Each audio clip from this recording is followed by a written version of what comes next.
Halo, saya Muhammad Adam, dan di video kali ini saya akan menjelaskan mengenai bubble sort dan pengimplementasiannya ke dalam kode C++. Jadi sebelum masuk ke bubble sort, kita perlu tahu dulu nih apa itu sort.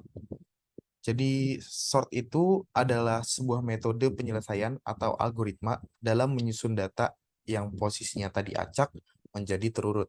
Ya, simpelnya dia algoritma untuk mengurutkan data. Nah, algoritma sort itu ada beberapa jenis. Ada yang paling lambat, ada yang paling cepat. Nah, salah satunya kita akan membahas salah satunya itu yaitu bubble sort. Nah, bubble sort ini adalah algoritma sort yang paling mudah dipahami dan mudah diimplementasikan.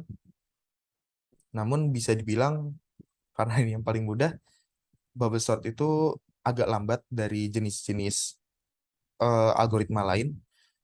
Nah, sekarang kita coba pahamin dulu gimana sih cara kerja dari bubble sort. Yang pertama itu dia eh, contoh di gambar itu ada angka yang belum terurut, lalu masuk ke step 1. Jadi dia ngecek dulu nih indeks 0 sama indeks 1. Ini case-nya kita mau, kalau dari ilustrasi ini, case-nya kita mau ngurutin dari angka yang paling kecil sama angka sampai angka yang paling besar. Nah, dibandingin deh. Yang pertama bandingin dua indeks dulu ini. Indeks 0 sama indeks 1 itu lebih kecil mana?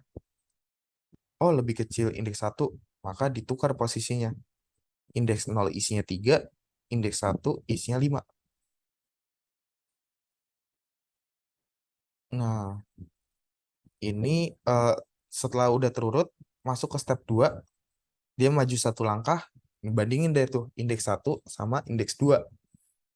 5 banding 8. Oh, udah benar nih posisinya. Maju lagi ke step 3, ngebandingin indeks 2 sama indeks 3.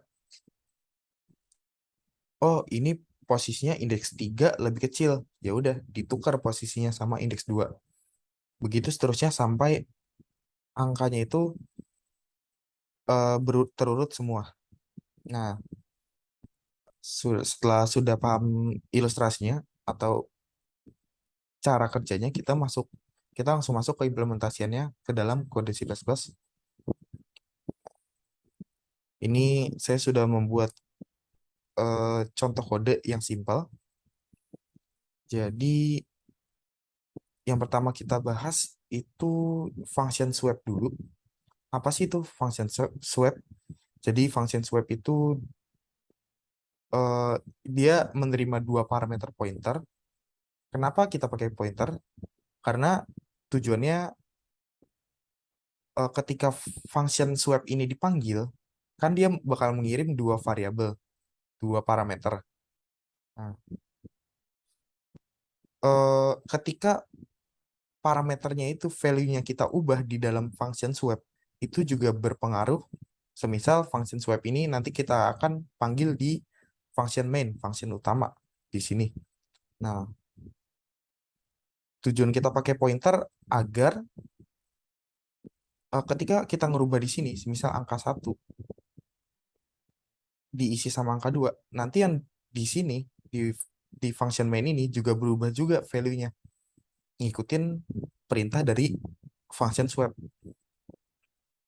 Isi dari function swap ini apa?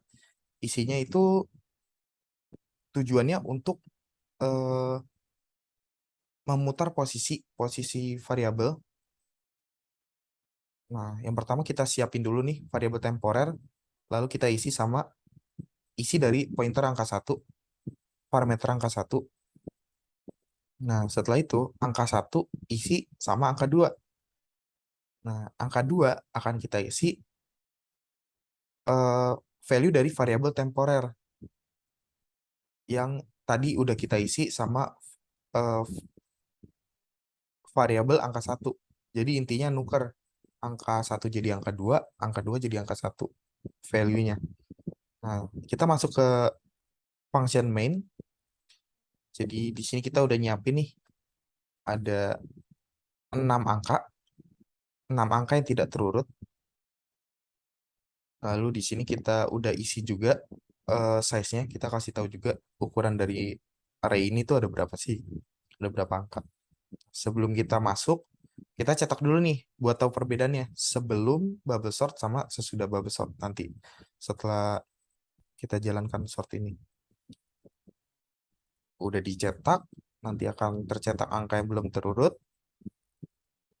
Sekarang kita masuk ke looping, ke implementasi bubble sort ke C++. Ini inti dari algoritma bubble sort. Jadi yang pertama ada looping tingkat pertama, itu akan dia ngelooping nih seluruh data yang ada di array ini. Secara bergantian dia akan akses satu-satu. Nah, di looping yang kedua, ini isinya itu seperti semisal looping pertama ada di tingkat 0. Di tingkat ini. Nah, dia akan ngecek nih ke depan. Dia akan ngecek 60 dibandingin sama 31. Lalu nanti 31 dibandingin sama 11. Lalu nanti 11 dibandingin sama 24. Begitu seterusnya. Di dalam looping kedua ini, itu kita masukin kondisi kalau semisal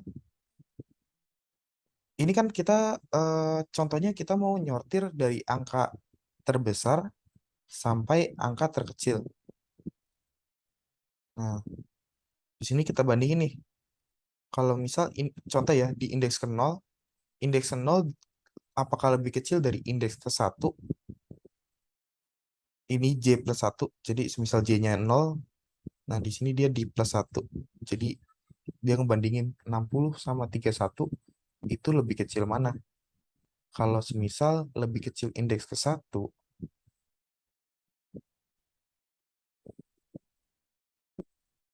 kalau semisal lebih kecil dari indeks ke 1, itu ditukar variabel posisinya. Maaf, ini kayaknya salah kondisi. Karena kita mau ngurutin dari yang terbesar dulu ya. Jadi harusnya ini lebih besar. Jadi dia ngebandingin nih, semisal J-nya 0, dia ngebandingin posisi 0 atau 6, yaitu 60 dibandingin sama 31. Itu lebih besar mana? Kalau semisal 60 lebih besar dan 31 lebih kecil, ditukar. Maaf, kayaknya udah benar. Nah, intinya sih seperti itu ya. Lalu kita akan cetak buat ngeliat perbedaannya. Sebenarnya inti dari bubble sort, kalau misal kita mau sortir dia dari angka terkecil sampai angka terbesar, itu tinggal dirubah di if di dalamnya ini. Lebih kecil atau lebih besar. Kita coba jalanin buat tahu isinya. Compile dulu.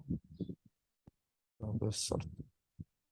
Nah, di sini posisinya ini ya. Seperti yang tadi saya bilang, ngurutin dari yang terbesar dulu sampai yang terkecil. Terus gimana kalau misal kita mau urutin nih dari yang terkecil sampai yang terbesar, itu tinggal kita rubah aja di sini. Kondisinya jika semisal indeks 0 lebih besar sama indeks 1 lebih kecil, itu ditukar. Harusnya kita coba compile lagi. Harusnya di sini dia berubah. Jadi dari yang terkecil sampai yang terbesar. Begitu. Eh, sekian sekian dari saya, video tentang pengimplementasian bubble sort di C++. Semoga video ini berguna walaupun tadi agak sedikit kesalahan. Terima kasih, sampai berjumpa di video selanjutnya.